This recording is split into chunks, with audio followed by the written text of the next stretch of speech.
It's interesting to see the common features that have come out from the case studies. It is quite clear that the disquiet about the nature of teacher education is something that exists across all countries. The only country that has not had that in a way that's really impacted on the universities is perhaps Finland, but even in Finland, we're told in the case study that far-right groups have begun to question the nature of teacher education, but of course the Finnish international assessments come out with successful results for Finland that they've not gained much traction. But in lots of other countries, the public discourse around teacher education has gained a lot of political traction. So that's the first thing.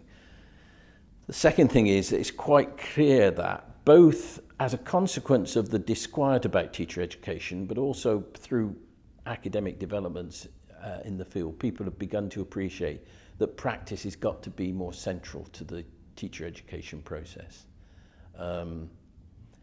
And, you know, I think the book explores the reason why practice has not been so important for teacher education within the university, which is a whole issue in itself. And I think that's something we have to be aware of. But if you take, for example, other professions like law or medicine particularly, you can't imagine a medical degree without practice being fairly central to what's going on. And so the question I keep putting to my colleagues in the teacher education world is how is it that, you know, how is it that we can run teacher education programs without the same attention to practice that medicine gives to it? We wouldn't want to be seen by a doctor who wasn't up to date with the latest practical consequences of their work. Why is it we can accept teachers who wouldn't have recent developments in practice as an important part of their education and training? There is also the issue which comes out through the case studies of the role of the university in relation to teachers' continuing professional development. I think the book, despite my attempts otherwise, inevitably emphasises the university's role in pre-service education and training, because that, in a sense, is the big job that universities are doing at the moment.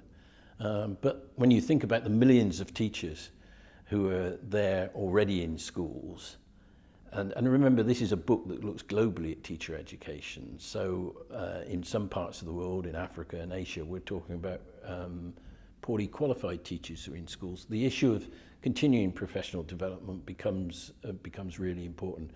And that is raised in most of the case studies as an omission on the part of the universities.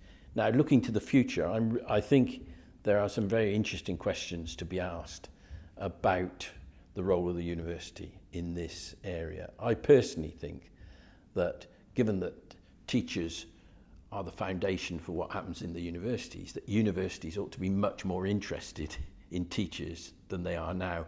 And by that, I don't just mean departments of education in university. I mean the academic departments that represent the subjects which are taught in the school as well. I think there ought to be some links there.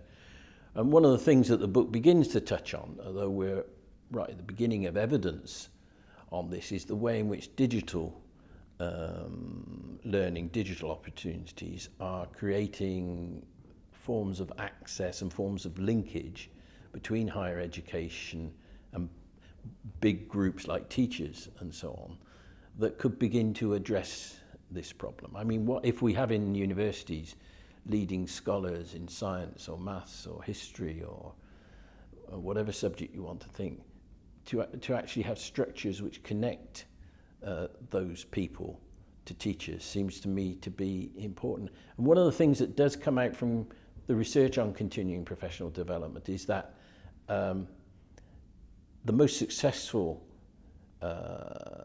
professional development happens when teachers are really working in the subjects which they have to teach.